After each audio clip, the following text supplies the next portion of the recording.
Good afternoon. It's Monday, the 24th of March. I wanted to highlight this book today, this children's picture book today. This is Daft Bat. It is written by Jeanne Willis and illustrated by Tony Ross. Both of them are British. And this book was published in 2003. I think it is. Yeah. 2002 or 2003? Oh, 2006. So one thing I really love, and I want to show the back, is it really kind of plays with some words and some stereotypes here as well. So it's Daft Bat, and I love that the back cover actually defines Daft. So Daft as in one, silly, not too bright, two, crazy. And so one of the things that we talk about with my seniors is that good children's books are trying to balance. So you don't want to overwhelm a first grader with too many words, well, for any age for that matter, where if you're every other word, you're struggling and you don't know what it means, that can be overwhelming, can cause you to shut down. But you do want to have some words in there, a good stretch. And so I love that we start with a vocabulary word that I would argue probably the average first grader, unless he or she is really capricious, would not know that. In fact, I would say that a lot of my students would not know this word daft. And then taking that definition denotatively and playing with it in this book as well as connotatively. So this book is about a, excuse me, a bat who's kind of new to the neighborhood, if you will, just to kind of show you some of the illustrations. Here we go. Here's the first one.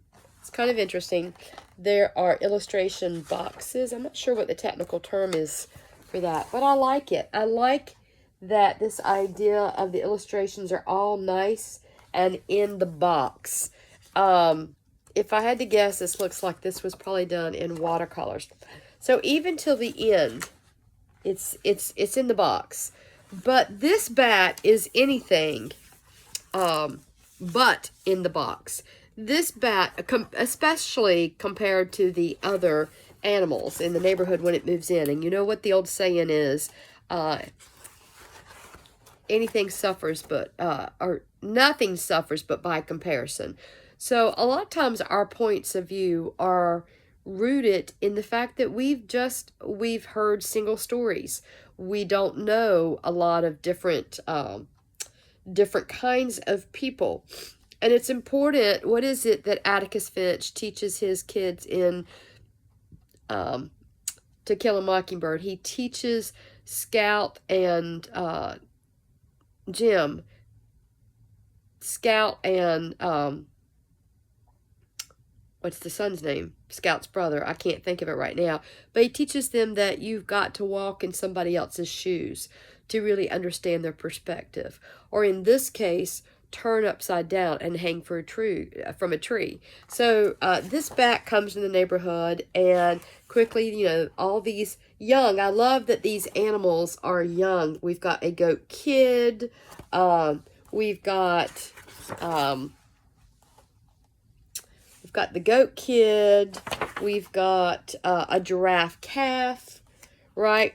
We've got young animals, and so they've not experienced a lot. They have not had opportunity, for example, to walk in other people's shoes. But they do, because they're trying to be nice, and they meet the bat, and they're trying to figure out what to give it, and as a welcome gift. And so the bat, they decide to give the bat an umbrella, except the strange thing is that the umbrella covers and protects the bat's feet, because the bat is turned upside down.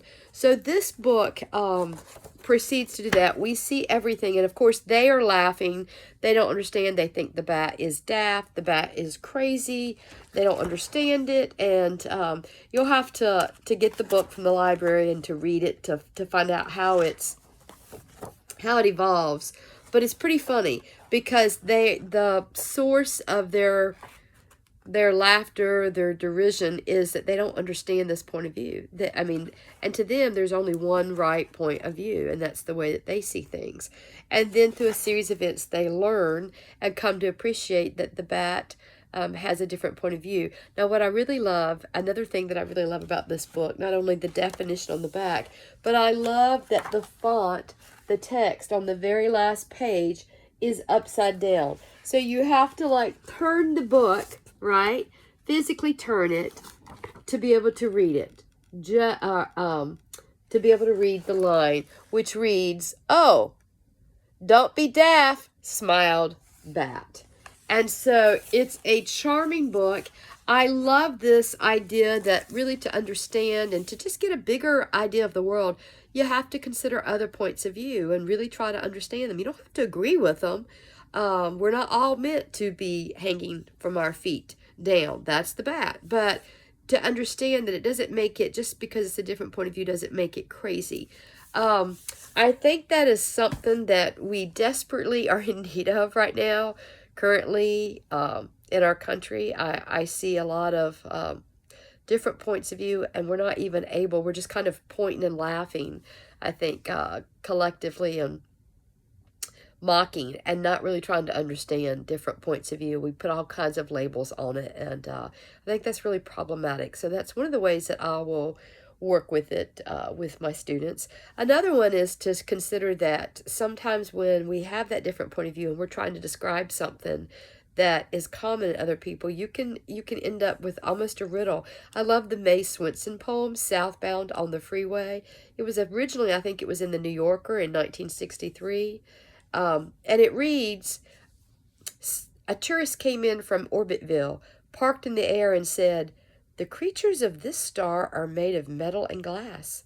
Through the transparent parts you can see their guts. Their feet are round and roll on diagrams or long measuring tapes, dark with white lines. They have 4 eyes. The 2 in the back are red. Sometimes you can see a 5-eyed one with a red eye turning on the top of his head. He must be special. The others respect him and go slow when he passes, winding among them from behind. They all hiss as they glide like inches down the marked tapes. Those soft shapes, shadowy inside." So it's a great poem. It's one that you could share with your students and have them determine what is it.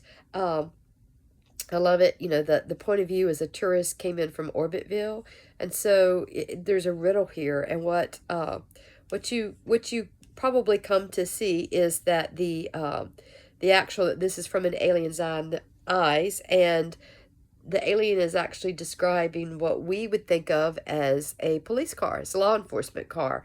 So it's kind of interesting to see how students would do with something like this. So I'm thinking of doing some fun things, picking objects, picking some things that are very common to us, and having students describe it from a different point of view. Not necessarily an alien, but something that might not understand. It would be interesting to even make a list of different points of view and describe things. So that's how I'm kind of thinking about using it. But I think that there are great lessons and discussion points in Daft Bat, even about what really is daft and the labels that we put on people and on traits without really fully understanding. So that's what I'm going to plan on working with that. Of course, my students are reading Frankenstein right now, and I love the narrative structure, how it goes. Like in the first 9 chapters, we are hearing it from Victor Frankenstein's perspective, his point of view. And then we've got a transition chapter, and then we have some chapters from the creature, and we get to hear it from his point of view. And then we go back to Victor. So I think that's really important, this idea of this shifting perspective, this shifting point of view, and considering, it's really easy to get stuck in a point of view, but it takes, I think, courage to say, well, let me understand what that other point of view, what those other points of view are. So anyway, that's how I'm planning on using it. I hope you're well, and be blessed.